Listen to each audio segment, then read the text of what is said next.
Salam saudara, jumpa dengan saya pembawa pesan Tuhan. Kesempatan ini saya akan membawa tentang pertanyaan-pertanyaan dari ateis. Jadi ateis bertanya, saya menjawab.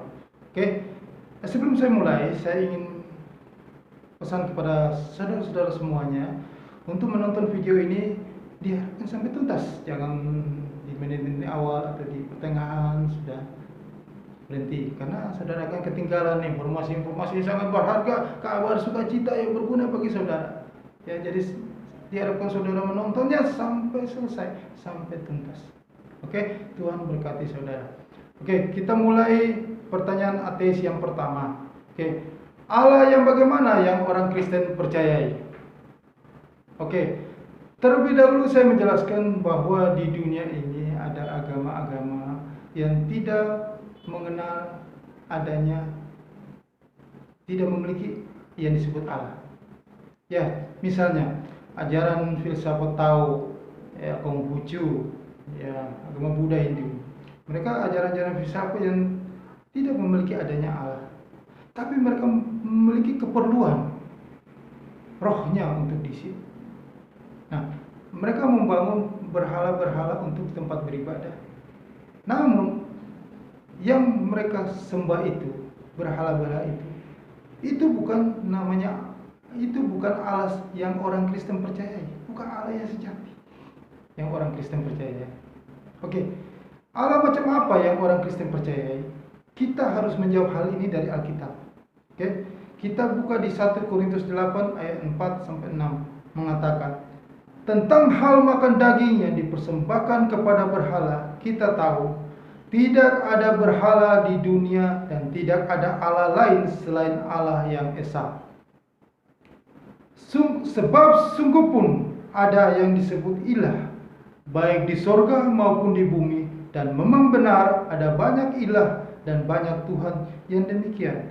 Namun bagi kita hanya ada satu Allah saja, yaitu Bapa, yang dari Dia berasal segala sesuatu dan yang untuk Dia kita hidup. Dan satu Tuhan saja, yaitu Yesus Kristus, yang melalui Dia kita hidup. Oke, kita baca lagi di 1 Tesalonika 1 ayat 9 mengatakan, bagaimana sambutan kamu terhadap kami, dan bagaimana kamu berbalik dari berhala-berhala kepada Allah untuk melayani Allah yang hidup dan yang benar. Kita baca lagi ya di Kisah Para Rasul 17 ayat 24 ayat 31. Adalah sebuah bagian yang Paulus bicarakan ketika memberitakan Injil di Athena. Dia berkata, Allah yang telah menjadikan bumi dan segala isinya, Ia yang adalah Tuhan atas langit dan bumi, tidak tinggal dalam kuil-kuil buatan tangan manusia, dan juga tidak dilayani oleh tangan manusia, seolah-olah Ia kekurangan apa-apa, karena Dialah yang memberikan hidup dan napas dan segala sesuatu kepada semua orang. Dari satu orang saja Ia telah menjadikan semua bangsa dan umat manusia untuk mendiami seluruh muka bumi, dan Ia telah menentukan musim-musim bagi mereka dan batas-batas kediaman mereka, supaya mereka mencari Allah dan mudah-mudahan mencari-cari dan menemukan Dia.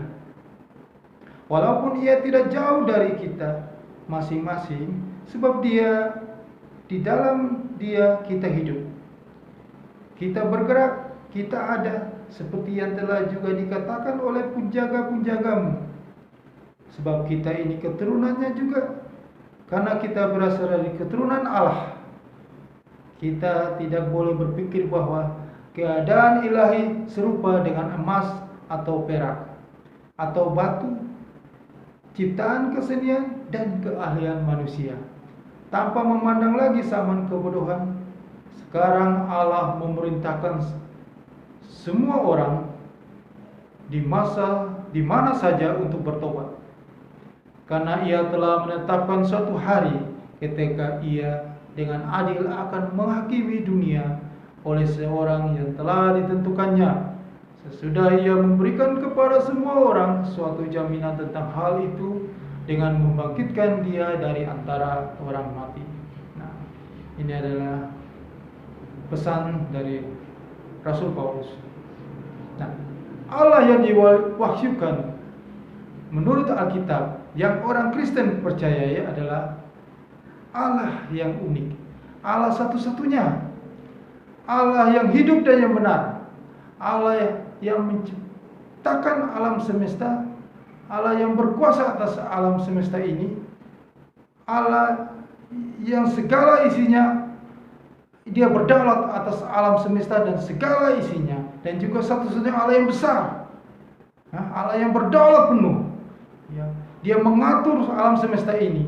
Dia adalah Allah yang besar, Allah yang maha kuasa, Allah yang maha tahu. Dia bukan Allah buatan manusia. Karena semua berhala buatan manusia itu bukan Allah. Dia adalah Allah pencipta semua hukum alam dari dunia ilahi, tetapi dia bukan hukum alam itu. Dia adalah Allah yang maha tahu, dia adalah Allah yang maha kuasa, dan dia adalah Allah yang maha adil. Oke, Alkitab juga mengungkapkan bahwa sifat Allah yang unik, satu-satunya itu adalah Allah yang pencipta dan Allah yang penguasa alam semesta, juga adalah Allah yang penuh kasih. Allah adalah kasih, Allah adalah terang. Oke. Di luar Allah, di luar Allah itu semuanya gelap. Di dalam Allah tidak ada kegelapan sama sekali. Oke. Dia adalah Allah yang adil dan kudus. Dia memiliki segala hikmat. Dia ada di mana-mana dan dia hadir di mana-mana. Oke. Allah juga adalah hayat, yang ada dengan sendirinya ada untuk selama-lamanya. Dia adalah hayat, dia bukan ciptaan. Oke. Yang kalau Allah itu tidak fana, Allah tidak bisa dihancurkan.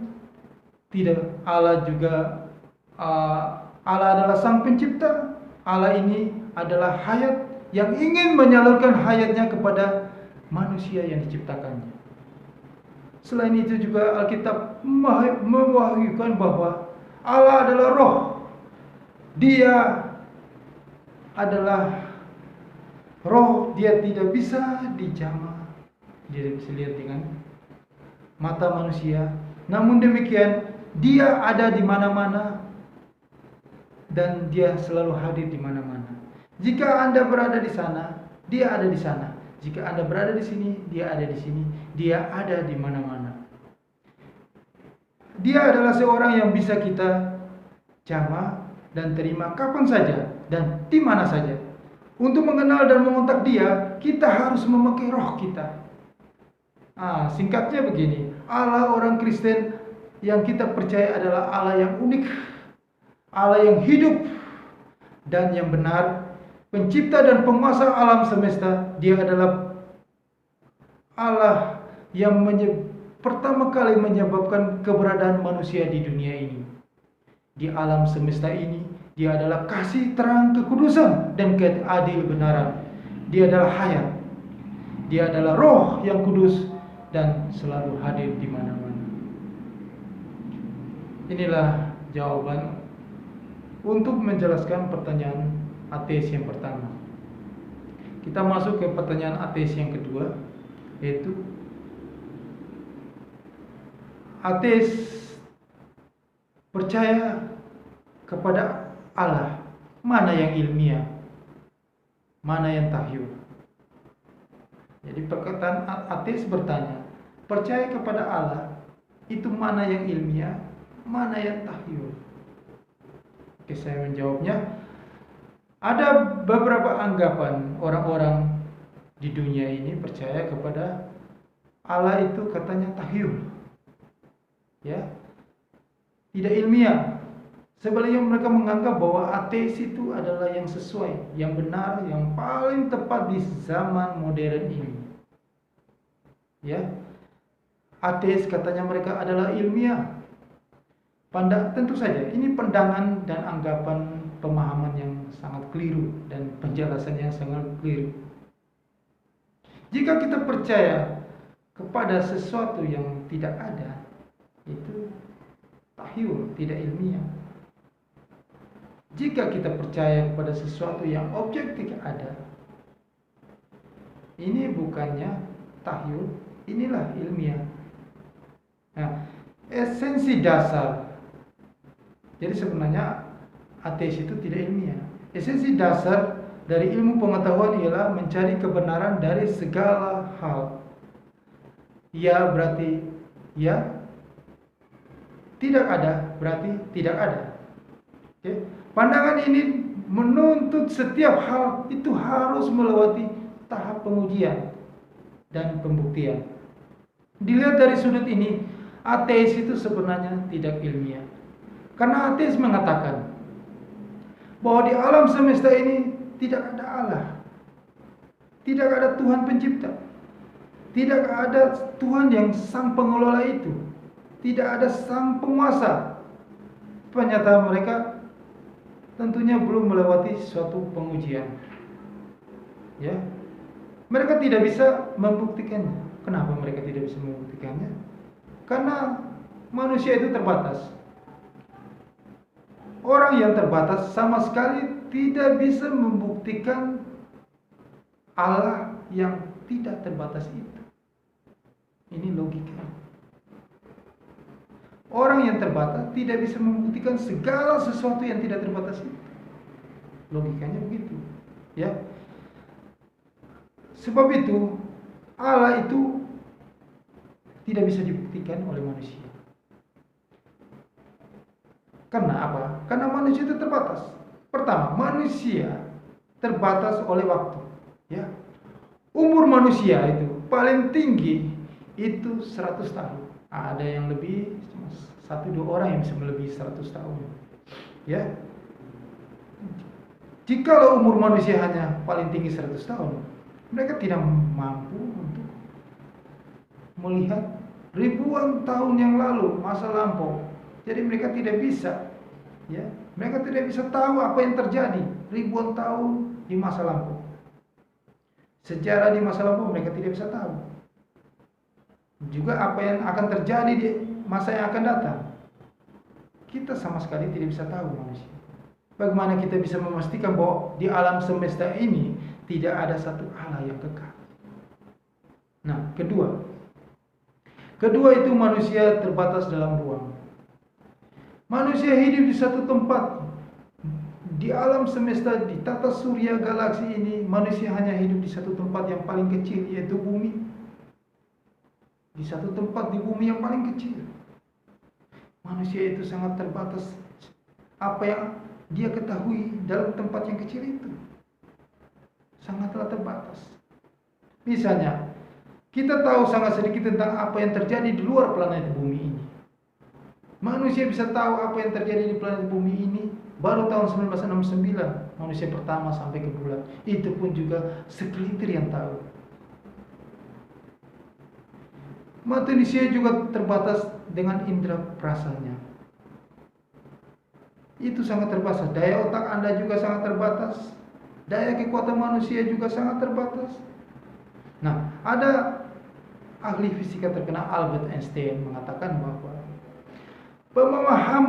pemahaman pengetahuan yang dikuasai oleh manusia itu tidak lebih dari 1% dari pengetahuan yang tidak diketahuinya.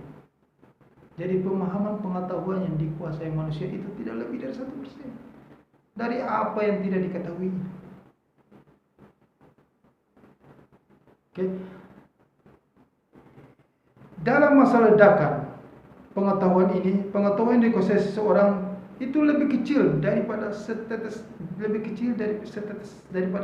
air yang ada di samudra pengetahuan yang dikuasai manusia ini. Yang Anda ketahui hanya sebanyak itu. Pengetahuan seluruh umum manusia juga sebanyak itu, setetes air. Jika Allah berada di luar pengetahuan ini, Anda tidak berdaya. Anda sangat tidak berdaya untuk mengetahuinya. Nah, seorang manusia yang terbatas sama sekali tidak bisa membuktikan keberadaan Allah yang tidak terbatas itu. Karena manusia tidak terbatas, karena manusia tidak dapat membuktikannya karena terbatas, maka pernyataan kaum ateis ini tidaklah ilmiah. Oke. Sebaliknya, percaya kepada Allah itu sangat ilmiah. Karena orang percaya Allah itu, orang itu mengalaminya sendiri, membuktikannya sendiri. Ya, Allah ini objektif ada. Allah adalah pencipta alam semesta, adalah roh yang dapat dikontak atau diterima oleh manusia. Manusia itu mempunyai roh, ya.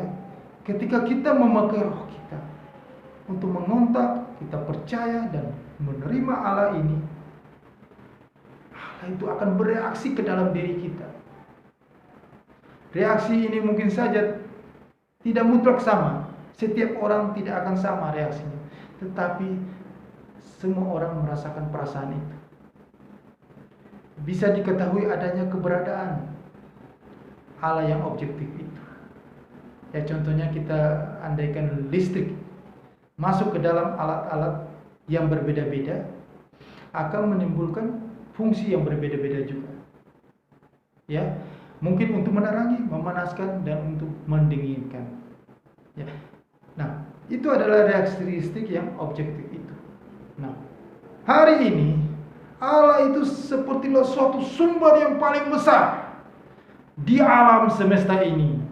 Ketika kita membuka hati kita, kita membuka roh kita, berkontak dengan Allah yang adalah roh ini, maka arus listrik ilahi akan terus mengalir, tidak henti-hentinya mengalir, ditransmisikan ke dalam diri kita.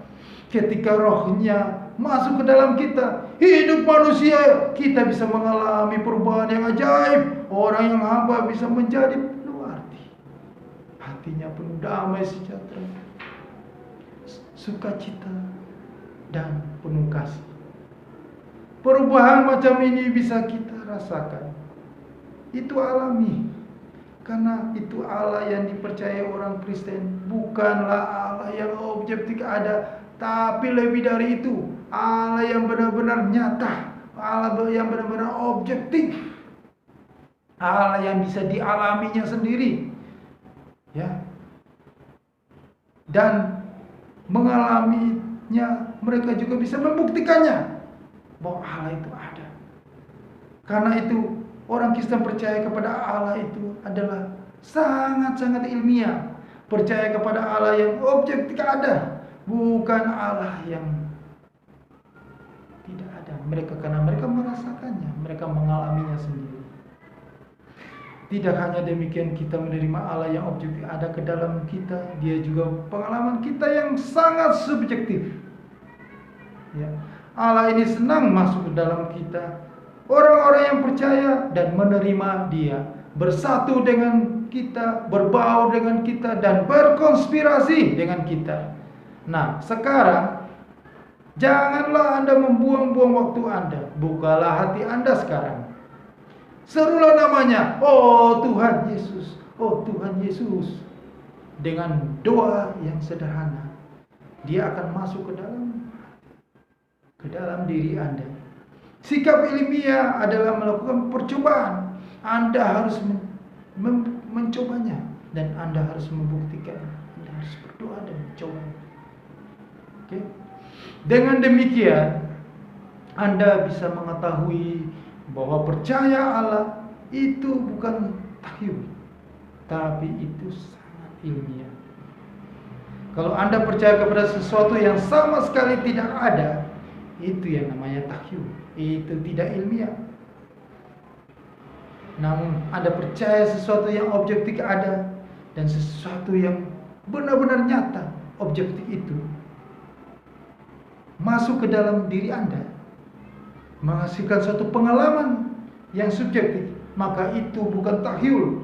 Itulah ilmiah yang bisa dibuktikan, bisa dialami semua manusia. Percaya kepada Allah adalah ilmiah. Ini menjawab pertanyaan kedua ateis. Semoga Bapak Ibu terberkati dan semoga Bapak Ibu bisa membagikan kabar sukacita ini kepada semua orang, ya, supaya semua orang juga terberkati.